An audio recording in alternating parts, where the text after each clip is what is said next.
Halo semuanya, perkenalkan saya Deborah dari kelompok 1 Ilmu Penyakit yang membahas tentang penyakit demam berdarah. Di sini saya akan menyebutkan anggota kelompoknya yang terdiri dari Azara Prasetya, Nanda Puspita, Fikri Baharudin, Salsabila Ramadina, dan yang terakhir ada Puja Dinanjali. Yuk teman-teman simak videonya ya. Demam berdarah denggi adalah penyakit menular yang penyakit ini disebabkan oleh salah satu dari 4 virus denggi. Sarana penularan dari penyakit ini pun berupa gigitan nyamuk Aedes aegypti dan Aedes albopictus. Penyakit DBD merupakan salah satu penyakit serius di Indonesia. Setiap tahunnya, penyakit ini menimbulkan kasus baru di Indonesia. Menurut Kemenkes RI, hingga Juli 2020, pasien demam berdarah denggi atau DBD di Indonesia mencapai 71.633 jiwa. Selain itu, jumlah kematian di seluruh Indonesia mencapai 459 jiwa. Jumlah penderita penyakit DBD menurun daripada tahun sebelumnya. Di tahun 2019, jumlah pasien yang terkena penyakit DBD sebanyak 112.954 jiwa, sedangkan jumlah kematian akibat DBD sebesar 751 jiwa. Sebenarnya, apa itu penyakit DBD?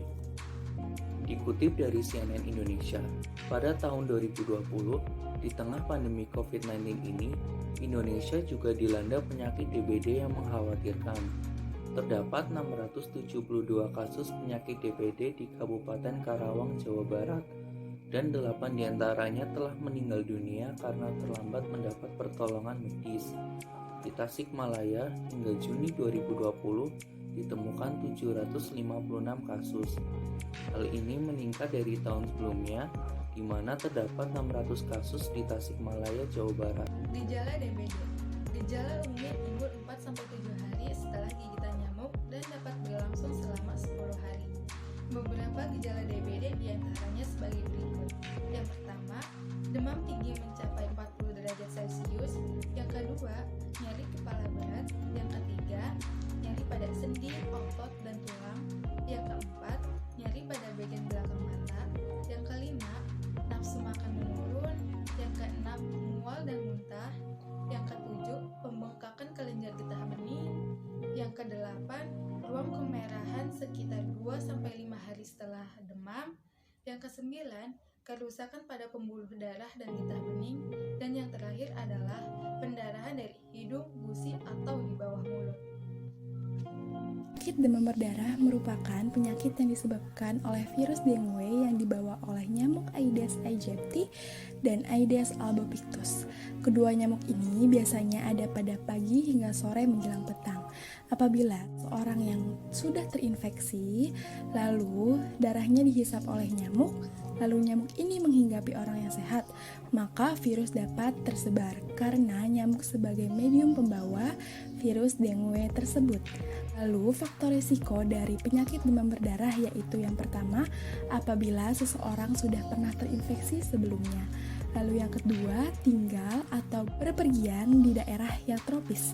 Lalu yang ketiga, anak-anak, bayi, dan lansia memiliki faktor risiko yang besar. Lalu yang terakhir, kekebalan tubuh yang lemah dapat menjadi faktor risiko. Upaya yang wajib dilakukan untuk mencegah penyakit demam berdarah. Yang pertama, anak usia 9-16 tahun wajib melakukan vaksin DBD sebanyak 3 kali dengan jarak 6 bulan. Yang kedua, memberantas nyamuk dengan fogging. Yang ketiga, menguras penampungan air setiap seminggu dan jangan lupa menutup penampungan air dengan rapat. Yang keempat, melakukan daur ulang barang yang menjadi potensi berkembang biaknya nyamuk Aedes aegypti. Yang kelima, memasang cahaya yang cukup di dalam rumah. Yang keenam, menaburkan bubuk larvasida pada penampungan air yang sulit dikuras. Yang ketujuh, memasang kawat anti nyamuk pada ventilasi udara. Yang kedelapan, menggunakan kelambu saat tidur. Lalu cara lainnya yaitu teman-teman bisa menggunakan tanaman pengusir nyamuk seperti mosquito plant, lalu menghentikan kebiasaan menggantung pakaian di kamar tidur maupun di kamar mandi, menghindari wilayah daerah terinfeksi demam berdarah, dan menggunakan krim anti nyamuk. Dan yang terakhir, teman-teman juga perlu menerapkan 3M, yaitu menguras, menutup, dan mengubur. Untuk menguras sendiri, teman-teman bisa membersihkan tempat penampungan air seperti bak mandi, di mana tempat-tempat seperti ini disukai sekali oleh para nyamuk untuk berkembang biak. Lalu menutup tempat penampungan air seperti kendi maupun tempat-tempat penampungan air minum dan lain sebagainya. Dan yang terakhir, teman-teman bisa mengubur barang-barang bekas atau barang-barang yang sudah tidak digunakan namun berpotensi untuk menjadi sarang nyamuk berkembang biak. Nah, atau teman-teman juga bisa menggunakan kembali atau memanfaatkan kembali barang-barang bekas itu sendiri. Sekian dari cara pencegahan penyakit demam berdarah. Terima kasih. Jadi, bisa kita simpulkan bahwa penyakit demam berdarah dengue atau yang biasa kita sebut dengan DBD ini merupakan penyakit menular yang diakibatkan oleh virus dengue yang ditularkan melalui nyamuk Aedes aegypti, di mana penyakit ini bisa menyebabkan kepada resiko tertinggi, yaitu resiko kematian. Maka dari itu, dalam upaya pencegahannya, yuk teman-teman menerapkan pola hidup bersih dan sehat, serta juga menerapkan 3M, yang terdiri dari menguras, menutup, dan juga mengubur. Sekian dari kelompok kami, mohon maaf untuk kurang dan lebihnya. Semoga kita bisa bertemu di kesempatan lainnya. Terima kasih. Bye-bye.